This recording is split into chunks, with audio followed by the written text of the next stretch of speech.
9 tips for successful outreach.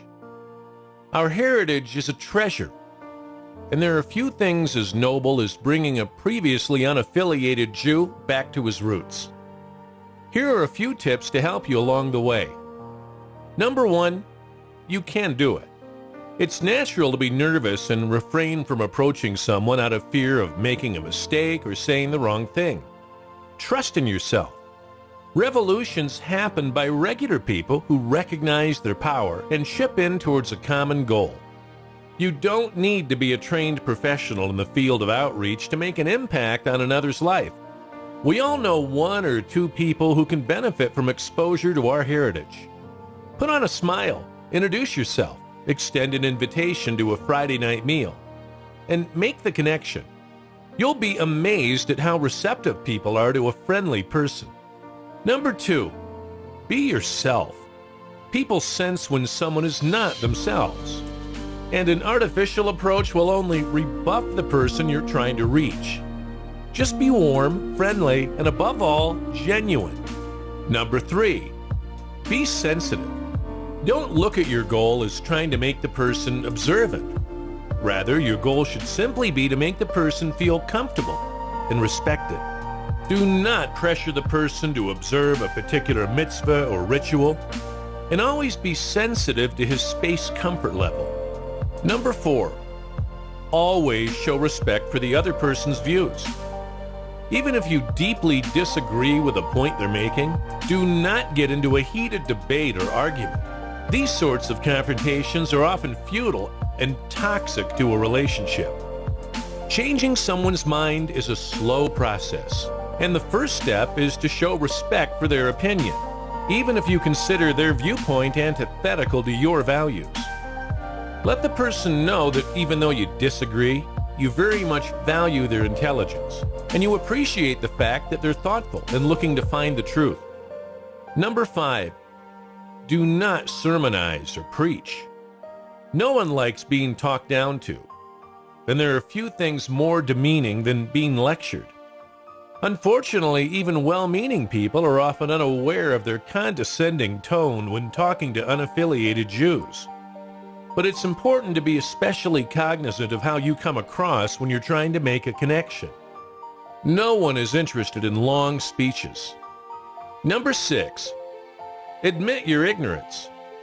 Few things are as off-putting as talking with someone who thinks they know everything. No one expects you to know all the answers, and if you're asked a question out of your expertise, admit that you don't know the answer, and promise to investigate the question or ask someone more knowledgeable.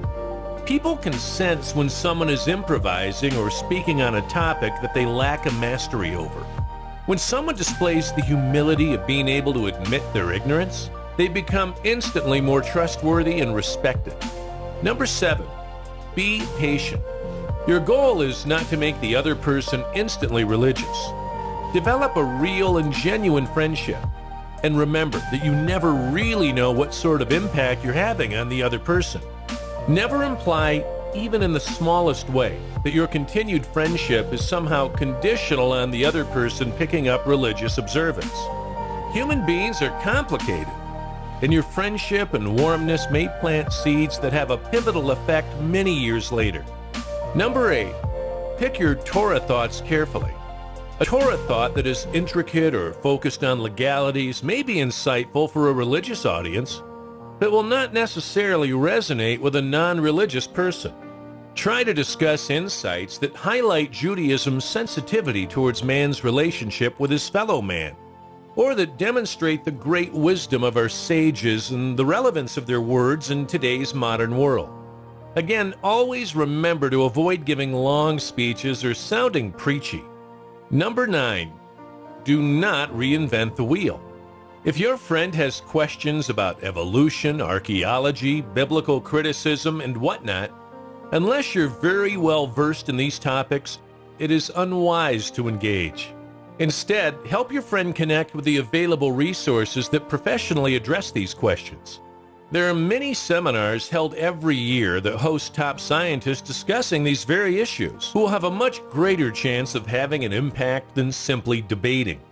Here at Priority One, We've been very successful in this regard and have helped thousands of people return to their roots. For information regarding these seminars, see the link below to our website. Additionally, there are many great books that you can recommend that clearly and directly deal with these topics. Another option is to create a home study group and invite non-observant people to meet dynamic, specially trained mentors. See the links below for more information on how to set up a successful home study group. The bottom line is to trust in your ability to help your fellow Jew. Be friendly and real, and come into these relationships knowing that change is a slow process, and one never really knows the impact that they can have on another person's life.